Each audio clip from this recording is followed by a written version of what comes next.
Hi everyone, welcome to the channel. I wanted to revisit the video I did yesterday where we were being asked to identify this chord.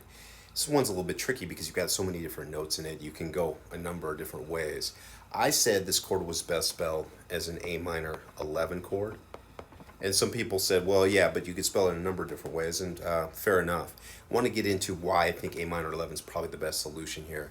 What's written from low to high is this.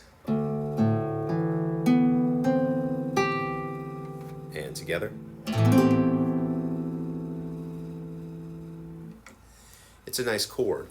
And the notes from low to high are D, A, E, B, C, and then G on top.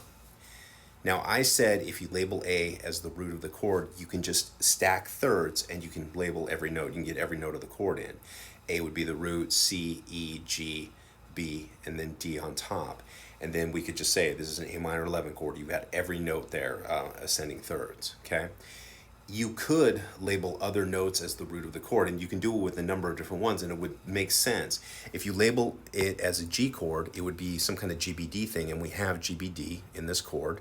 If you labeled it as a C chord, it would be a CEG thing, and we've got those notes.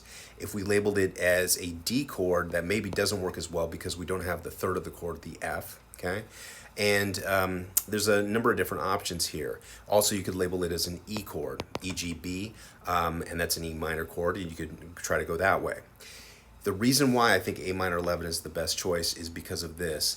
Every other option, you're going to have a situation where something in the middle of the chord, you can't just stack ascending thirds. For example, if we label this as some kind of E chord, we have E, G, B, D, and then what would be after the D? It would be an F. We do not have an F in this chord, but we do have an A. So we'd have to deal with this missing note here, okay, the F, which in the case of some kind of E minor chord, it would be the ninth of the chord and it would be flat 9. It gets a little weird, okay? If we label it as some kind of C chord, we could do C, E, G, which is, we have all of those notes. B above that, that works. D above that, that works. And then we also, though, we have this A sitting out here, and again, we're missing the F, so we've got the same situation, okay? And then if we labeled it as a G chord, it would be a G, B, D thing, and then the F is also, again, it's missing, so we don't have a seventh of the chord, and then we have the A, and then we have the C. So if it was some kind of G chord, you would say, okay, well, it's a G chord, and then we could say it's add 9 and add 11, but we're missing the 7. So you get this weird convoluted sort of thing. We'd say, okay, it's a G chord, no 7, add 9, add 11, okay? And yeah, that's technically, it is correct, but look at this. For simplicity's sake, I think this is a much better way to go. A minor 11, it's a little bit more simple. You usually want to label chords the easiest way possible for people to figure out what they are.